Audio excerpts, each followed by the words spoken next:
दोस्तों, IRR एक ऐसा मुल्क जो कभी नहीं झुका, ना अमेरिका के आगे, ना इसराइल के सामने और ना ही किसी अंतर्राष्ट्रीय दबाव के आगे। उसने मुश्किलें झेली, अकेले लड़ा, लेकिन अपने उसूलों से पीछे नहीं हटा।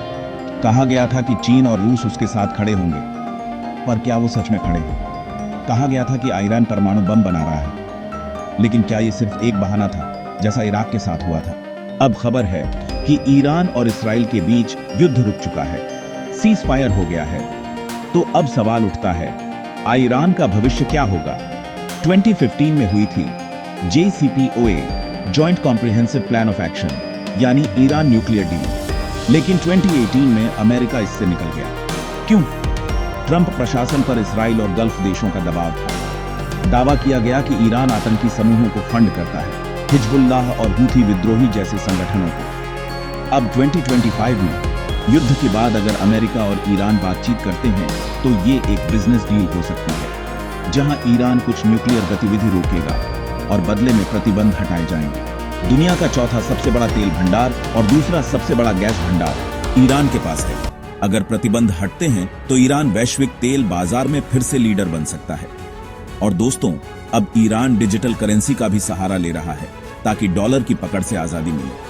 क्रिप्टो माइनिंग को आधिकारिक रूप से मंजूरी दी जा चुकी है। ईरान अब 60% तक यूरेनियम संवर्धन कर चुका है, बस कुछ ही कदम दूर है परमाणु हथियारों से। लेकिन युद्ध के बाद ईरान की प्राथमिकता बदली है। अब फोकस है देश की तरक्की पर, न कि तबाही पर। ईरान की ड्रोन और मिसाइल तकनीक अब दुनिया भर में चर्चित है।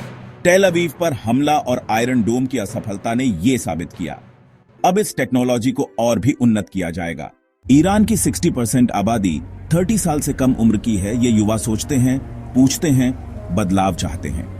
महिलाओं का आंदोलन, इंटरनेट की आजादी, ये सारे मुद्दे अब सरकार को बदलने पर मजबूर करेंगे। अगर सरकार अपनी सोच नहीं बदलेगी तो जनता जरूर बदलेगी। इतिहास यही कहता है। ईरान ने शिया गठबंधन तैयार किया, इराक, सीरिया, लेबनान, यमन में अपनी मौजूदगी से। इसलिए सुन्नी देशों सऊदी, UAE और इजराइल को यह अखरता है। अब युद्ध के बाद एक मौका है जहां युद्ध की जगह बातचीत हो सकती है। दोस्तों, सवाल यह नहीं है कि ईरान ने क्या किया, सवाल यह है कि क्या जो कुछ भी हुआ वो इंसाफ था। अब मौका है दुश्मनी नहीं, डिप्लोमेसी का, युद्ध नहीं, विकास का, और दमन नहीं, दिशा बदलने का। अगर आप मानते हैं कि ईरान को अपनी राह खुद तय करने का हक है तो इस वीडियो को शेयर करें। कमेंट में बताइए, क्या आप ईरान के साथ हैं या नहीं? और हां, सब्सक्राइब जरूर करें ताकि सच्ची, बिना पक्षपात की रिपोर्ट आप तक पहुंचती रहे।